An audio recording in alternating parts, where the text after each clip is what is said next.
ఒక నదితో ఇంత అనుబంధం పెంచుకున్న వాళ్ళు తక్కువే కావచ్చు. కానీ ప్రపంచ పటాన్ని పరిశీలించినట్లయితే గొప్ప గొప్ప నగరాలన్నీ నదుల ఒడ్డునే నిర్మించబడ్డాయి. కాణిపాకం, దాని చుట్టూ ఉన్న ఊర్లు గొప్ప ప్రదేశాలు అవ్వచ్చు, కాకపోవచ్చు, గొప్ప జ్ఞాపకాలకు మాత్రం సాక్ష్యాలు. ఇప్పుడు ఆ నదీ తీరాన్ని చూసి మురిసిపోయే వాళ్ళు ఉండకపోవచ్చు. కానీ ఎక్కడో ఆ ఊరికి దూరంగా ఎవడో ఒకడు ఉంటాడు, ఆ నదిని తలుచుకొని ఆనంద బాష్పాలు రాల్చేవాడు, దాని గురించి కథలుగా చెప్పేవాడు, రాసేవాడు. వాడు రాసింది చదివే వాళ్ళు కూడా ఉంటారు. వీళ్ళందరూ ఉన్నారు కదా, అది చాలు నాకు. భూదూరి సుదర్శన్ ఈయన రచించిన బాహుదా బతుకు కథలు అనే పుస్తకం గురించి ఈరోజు చదువుకోబోతున్నాం. రచయిత గారు ఈ పుస్తకాన్ని రాయలసీమలోని చిత్తూరు యాసలో రాశారు. ఆయన ఆ జిల్లా వాసి కావడము, ఆ యాసలోనే చిత్తూరు యాసలో రాశారు.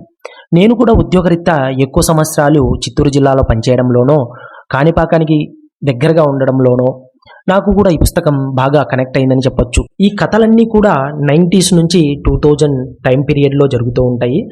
సో మొత్తంగా ఇందులో 20 కథలను చిన్న చిన్న స్టోరీస్గా డివైడ్ చేసి రచయిత గారు మనకు కథలు చెప్పడం జరిగింది.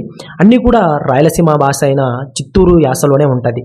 మొదటి కథ ఆడొద్దు, నట్రాజ పెన్సిలు, ఎంటాయన, చిన్న సేటు పెద్ద సేటు, కట్ట కింద ప్రేమ, చెరుకు తోటలో చాటెడు బియ్యము, షరత్తులోన వెన్నెల, హిందీ పరీక్ష, మూగ మనసులు, బెస్ట్ ఫ్రెండు, ఒంటిల్లు బస్టాపు, వెంకటేశు ఎంత మంచోడో, శుభవార్త, దండుమిట్ట, రేగుపండ్లు, పెద్ద మనుషులు, రాణిగారి ఏకాంతము, వయసు అయిపోతాండాది, ఇనప్పెట్టె, జ్ఞాపకాలే ఓదార్పు, 6 అడుగుల గుంత.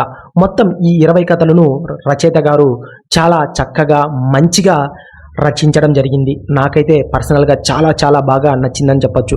ఖచ్చితంగా మీరు కూడా ఈ పుస్తకాన్ని చదివి మనసారా ఆస్వాదిస్తారు, దాంట్లో ఎటువంటి డౌట్ లేదు. మిమ్మల్ని ఎక్కడ ఈ పుస్తకం బోర్ కొట్టించదు. ఒకసారి చదివి మీరు కూడా ఆస్వాదిస్తారని మనస్ఫూర్తిగా కోరుకుంటూ మరొక ఇంట్రెస్టింగ్ వీడియోతో మళ్ళీ కలుద్దాం. Thank you for watching. Keep smiling.